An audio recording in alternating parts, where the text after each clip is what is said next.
Halo guys, balik lagi ke channel Dear Tokyo. Kali ini aku bakal bahas film yang semoga aja mudah-mudahan kalian suka. Sebelum masuk ke filmnya, aku berharap dukungan dari teman-teman untuk membangun channel ini dengan cara like dan subscribe. Karena tanpa dukungan kalian, aku cuma seorang badut. Oke, tanpa berlama-lama, kita langsung gas aja ke filmnya. The Vanish adalah film Korea tahun 2018 yang bercerita tentang seorang pria yang kehilangan jasad istrinya. Cerita dimulai dengan suasana malam yang tenang di tempat forensik. Tapi tak berlangsung lama, suasana tiba-tiba berubah menjadi horor. Penjaga tempat forensik yang merasa ada keanehan, jadi menggunakan senternya dan mengecek sekitar. Hingga ia dibuat tercengang ketika melihat sebuah jasad sudah menghilang dari tempatnya. Si penjaga pun menyusuri tempat lainnya untuk mencari jasad yang hilang. Tapi ia malah dibuat makin kaget ketika melihat seorang wanita yang tiba-tiba muncul di lift kemudian menghilang. Karena takut, si penjaga pun berusaha menghubungi bantuan. Namun sialnya, ponselnya malah terjatuh. Hingga saat ingin mengambil, si penjaga pun harus tumbang karena dipukul seseorang dari belakang. Di tempat berbeda, seorang pria bernama Park meneteskan obat titis mata agar terlihat seperti menangis di hadapan banyak orang yang datang di acara duka atas kematian istrinya.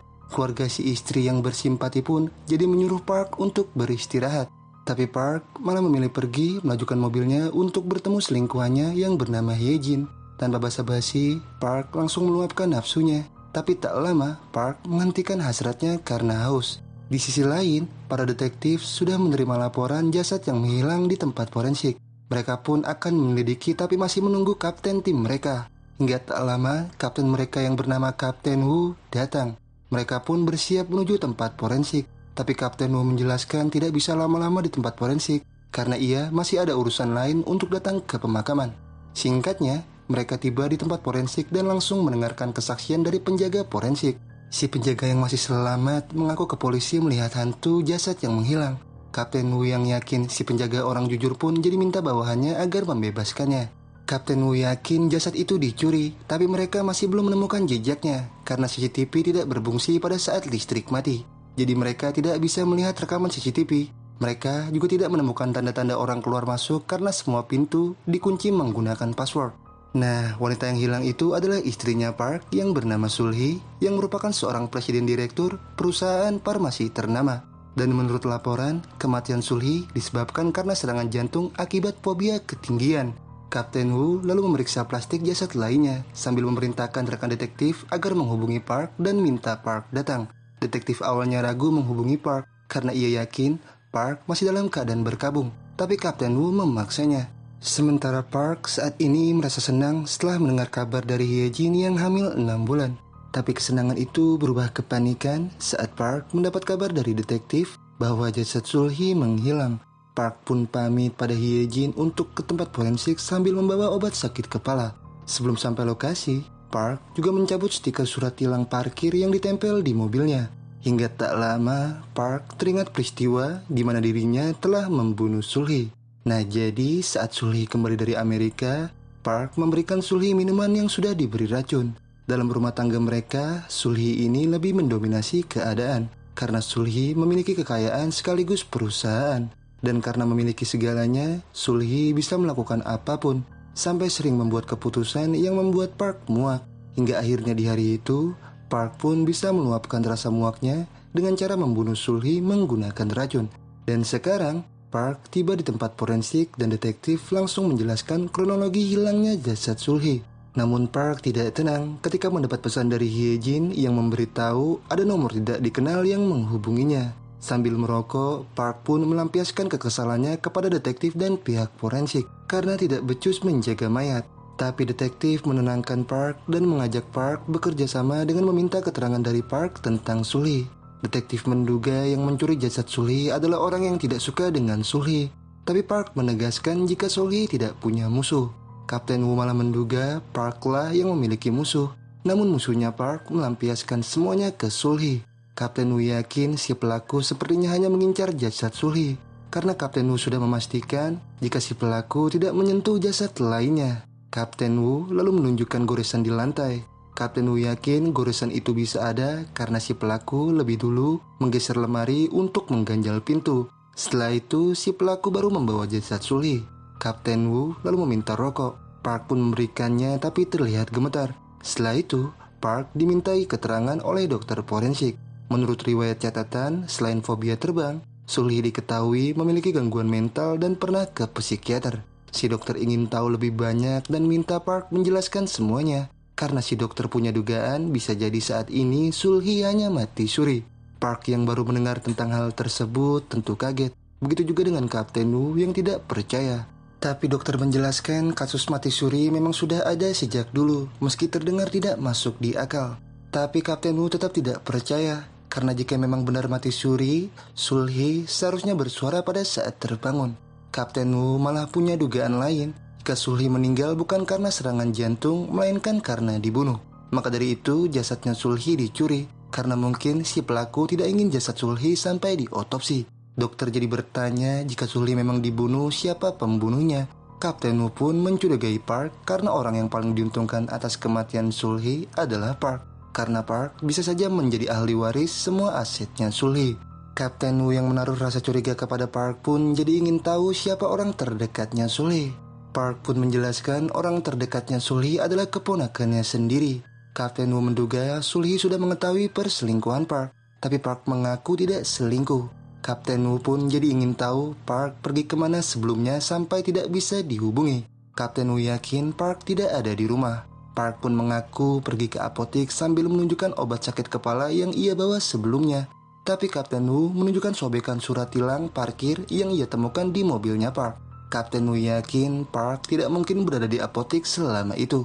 Hingga pertanyaan itu pun tidak bisa Park jawab. Park yang semakin tertekan tentu tidak terima, sehingga ia menghubungi pengacaranya. Kapten Wu pun mempersilahkan dan jadi membatalkan rencananya pergi ke pemakaman dengan tampak senang. Sikap Kapten Wu itu membuat dokter heran dengan Kapten Wu yang tiba-tiba bersemangat menyelidiki kasus. Dokter merasa Kapten Wu terlalu memojokkan Park dan tidak objektif. Tapi Kapten Wu sampai seperti ini karena menurutnya Park sangat mencurigakan. Apalagi saat mendengar istrinya hanya mati suri, reaksi Park malah ketakutan. Sehingga Kapten Wu tidak bisa menganggap itu sebagai hal biasa. Sikap Kapten Wu yang berlebihan membuat si dokter menganggap Kapten Wu masih memendam rasa trauma karena orang yang dicintainya sudah meninggal. Tapi si dokter yang sadar keceplosan karena membahas hal itu jadi minta maaf. Tapi Kapten Wu tidak mempermasalahkannya. Hingga kemudian listrik kembali mati. Park yang berada di dalam melihat tempat jasad Sulhi terbuka dengan sendirinya dan Park menemukan berangkas yang saat dibuka berisi barang peninggalan Sulhi. Hingga kemudian Park dibuat kaget karena di berangkas tersebut ada cairan yang dulu ia gunakan untuk membunuh Sulhi. Nah, cairan itu bernama TH16 yang Park kembangkan di perusahaannya secara rahasia karena cairan itu sudah seperti racun. Park memberitahu Hyejin apabila cairan tersebut dikonsumsi meski hanya setetes, dalam waktu 8 jam, orang yang mengkonsumsinya akan lumpuh hingga akhirnya mati. Dan yang lebih parahnya lagi, cairan itu tidak akan terdeteksi di tubuh sekalipun melakukan otopsi. Hyejin yang mendengar cairan itu sangat berbahaya, jadi minta Park memusnahkannya. Tapi Park menolak. Hingga kini, Park langsung menyembunyikan cairan itu saat Kapten Wu dan yang lainnya datang. Tapi rupanya Kapten Wu mengetahui hal itu, sehingga ia minta Park mengeluarkan sesuatu yang Park sembunyikan. Tapi karena Park menolak, Kapten Wu jadi mengambil paksa cairan itu dan menyuruh dokter untuk memeriksanya.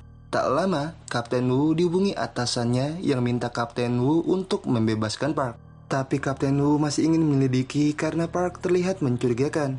Atasan yang kesal minta Kapten Wu tidak membuat masalah. Tapi Kapten Wu tidak memperdulikan perintah atasan.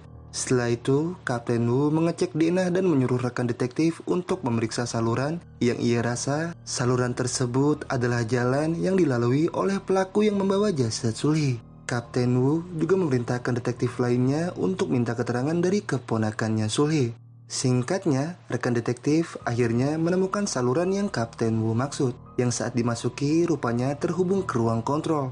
Rekan detektif yakin jasad Sulhi dibawa melalui saluran tersebut. Penjaga teknisi juga mengira pelaku yang membawa jasad Sulhi sangat pintar karena seperti sengaja mengganti password semua pintu dan memutuskan semua kabel CCTV sampai hanya menyisakan satu CCTV yang masih berfungsi yang mengarah keluar. Sedangkan Park kini pergi ke toilet lalu menghubungi Hyejin.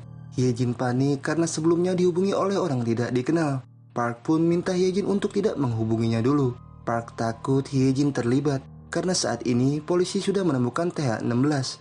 Park bingung bagaimana TH-16 itu bisa ada, padahal Park sudah memusnahkannya. Sedangkan Hyejin juga tidak mungkin memberitahu siapapun tentang TH-16. Hingga tak lama, Park terdiam setelah melihat surat undangan yang membuatnya ketakutan sampai teringat kenangan dulu saat Park menemui Hyejin yang habis ditabrak.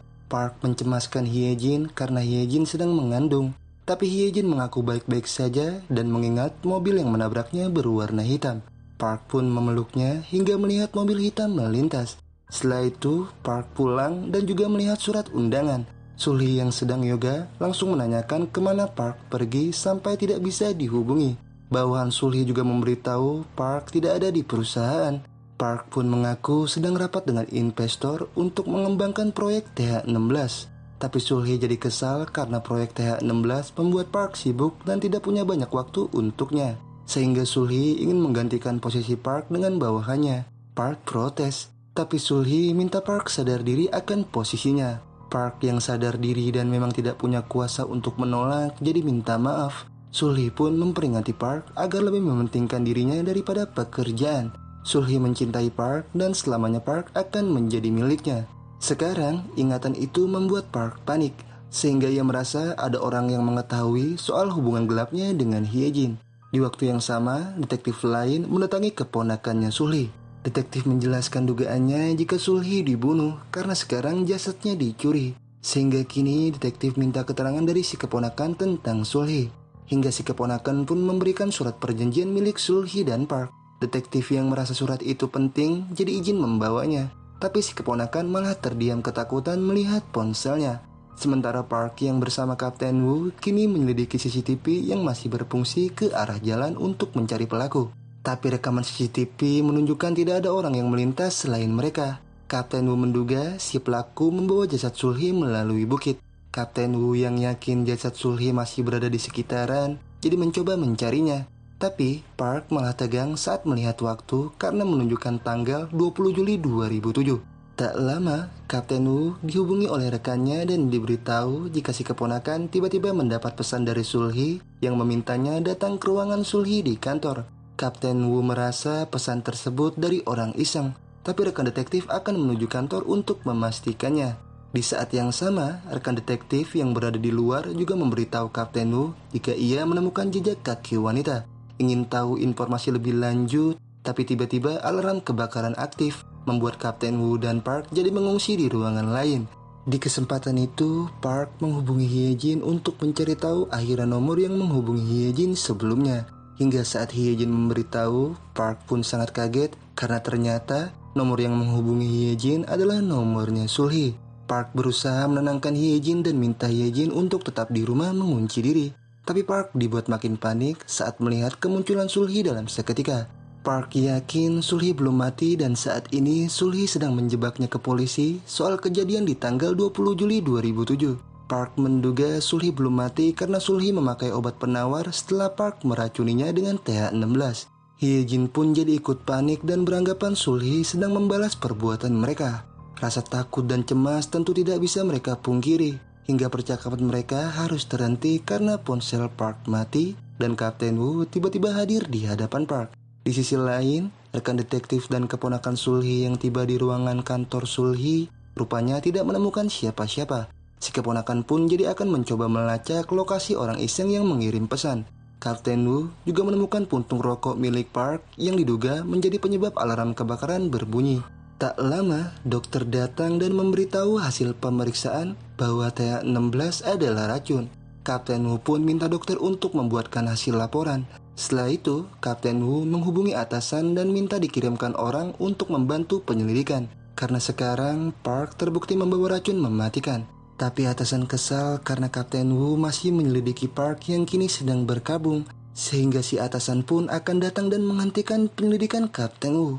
Kapten Wu tidak bisa membantah dan hanya bisa memandang foto wanita yang mengingatkannya akan kisah cintanya dulu. Nah, jadi wanita itu adalah istrinya Kapten Wu.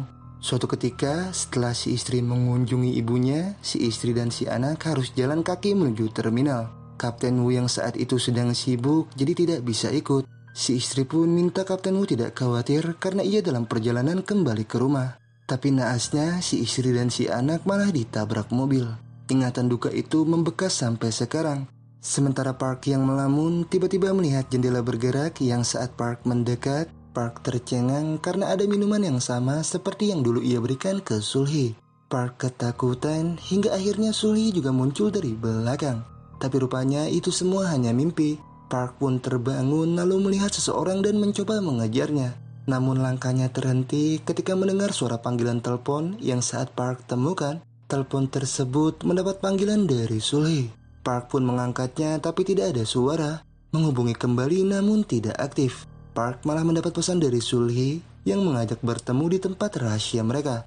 Park juga tidak tenang karena di pesan tersebut tertulis tanggal 20 Juli 2007. Park lalu mengirim Hyejin pesan suara dengan minta Hyejin mengangkat panggilannya saat Park menghubungi melalui ponsel tersebut. Sementara Kapten Wu didatangi atasan dan tim lainnya. Atasan kesal dengan Kapten Wu karena tidak bisa diatur. Kapten Wu pun meyakinkan jika Park akan jadi tersangka karena ia akan membuktikannya. Untuk menguatkan semua bukti, Kapten Wu minta bantuan tim untuk melakukan pencarian jasad Hyejin. Namun atasan tetap menolak dan minta anak buahnya untuk mengamankan Kapten Wu. Tapi Kapten Wu melawan yang akhirnya malah membuat suasana jadi kacau. Dan kekacauan itu dihentikan oleh rekan detektif yang datang dan sudah membawa bukti. Sampai akhirnya atasan pun mengizinkan Kapten Wu melanjutkan penyelidikan. Kini Kapten Wu sudah mendapat surat perjanjian pranikah antara Park dan Sulhi. Di perjanjian itu tertulis jika Park selingkuh, Sulhi bisa menceraikan Park dan Park tidak akan mendapat aset apapun. Nah, setelah perjanjian itu dibuat, rupanya Sulhi menyewa agen detektif untuk mengawasi Park. Dan karena hal itu, Sulhi akhirnya bisa mengetahui perselingkuhan Park. Hingga setelah itu, Park pun jadi terpaksa membunuh Sulhi untuk mendapatkan semua aset. Kapten Wu lalu memperdengarkan rekaman berisi rencana Park untuk menghabisi Sulhi. Rekaman itu direkam sehari sebelum Sulhi meninggal. Agen detektif sebenarnya sudah memberi rekaman tersebut ke Sulhi. Tapi Sulhi belum sempat mendengarkannya karena keburu meninggal dihabisi oleh Park. Park yang mendengar itu pun tak berkutik dan langsung mual.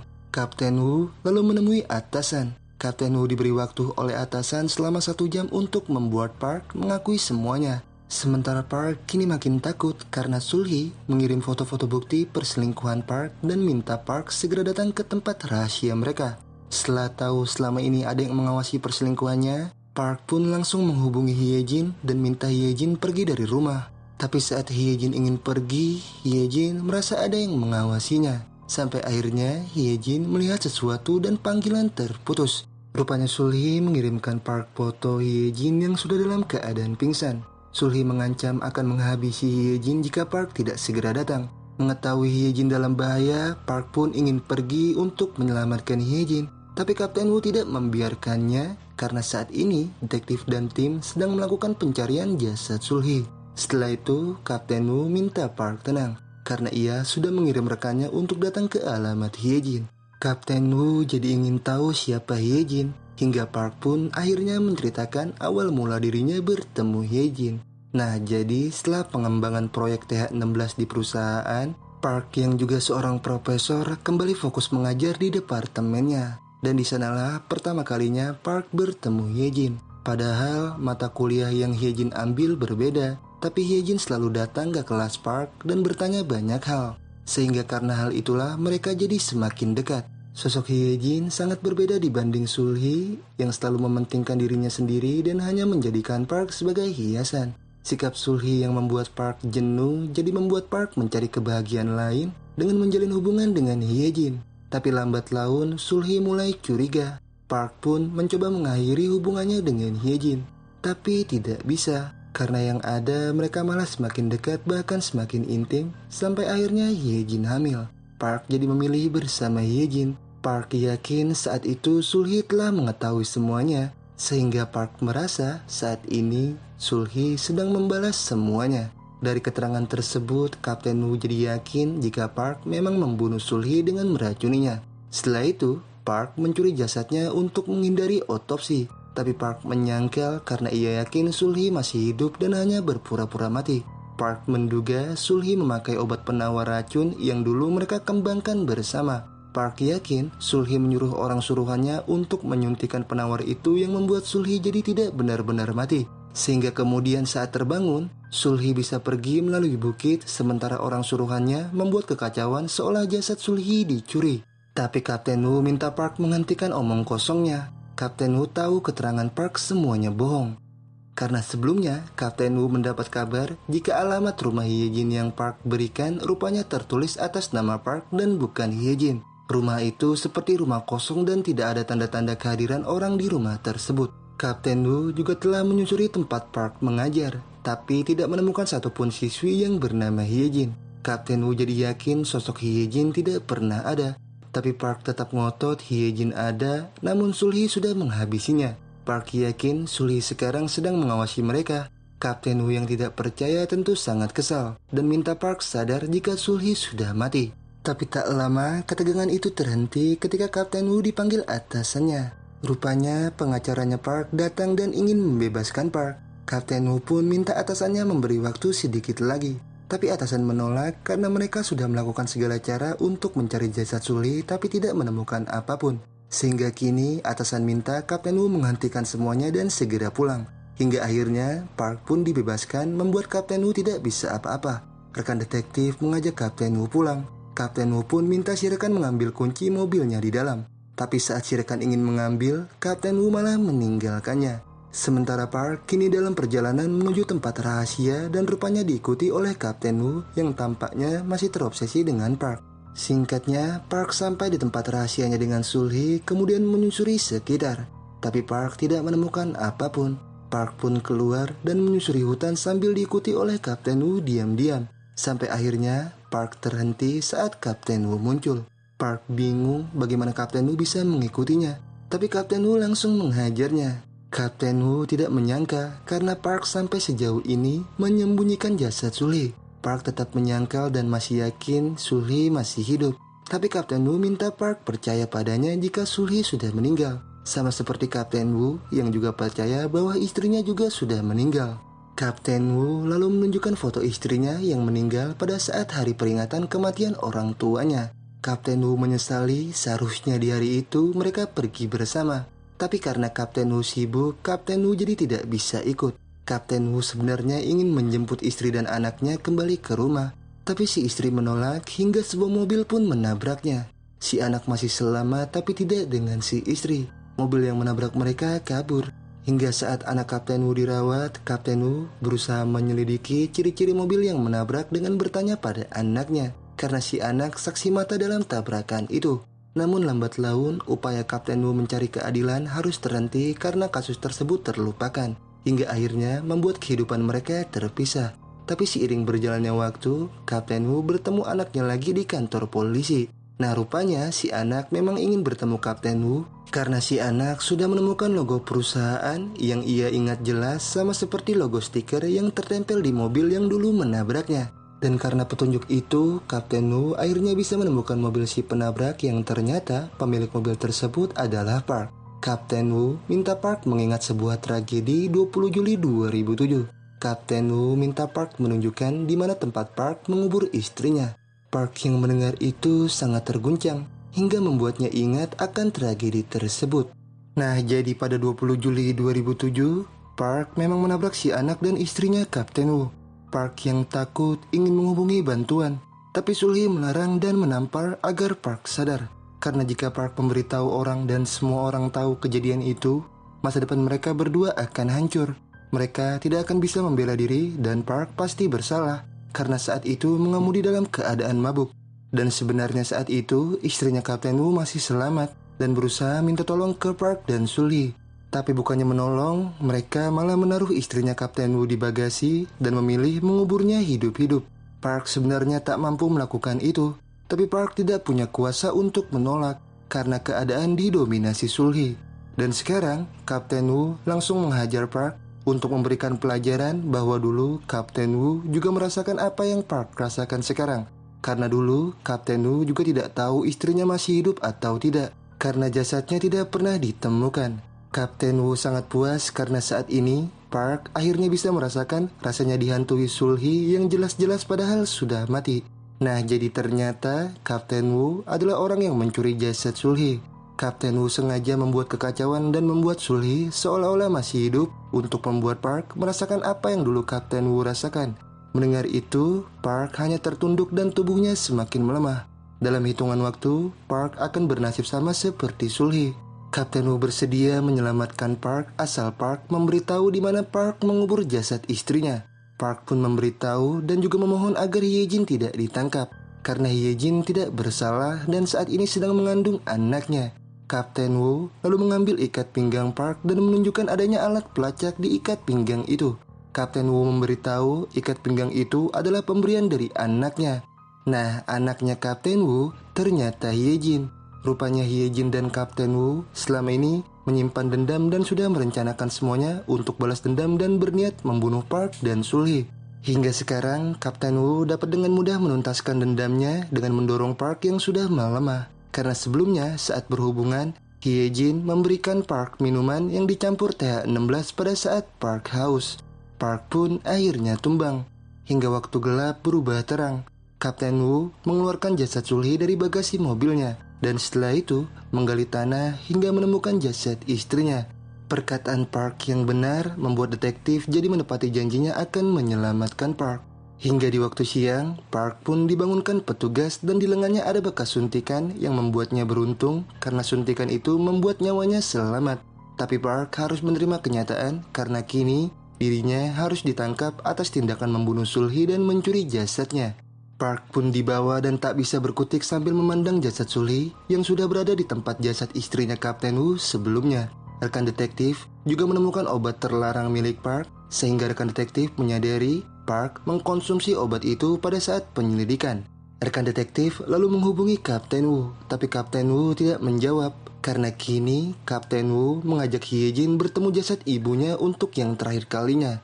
Hyejin pun tak kuasa menahan sedihnya. Begitu juga dengan Kapten Wu yang mencoba mengikhlaskan semuanya. Pembalasan dendam mereka berakhir. Orang yang membuat mereka terluka juga akhirnya telah mendapat ganjarannya. Mereka pun mencoba tabah dan menerima semuanya. Meskipun bagi mereka sulit untuk mengikhlaskan kepergian orang yang dicintainya. Cerita kemudian berakhir. Dan itulah seluruh alur cerita film The Vanish 2018. Terima kasih buat yang sudah menonton. Mohon maaf jika ada kesalahan dan kekurangan dalam video ini.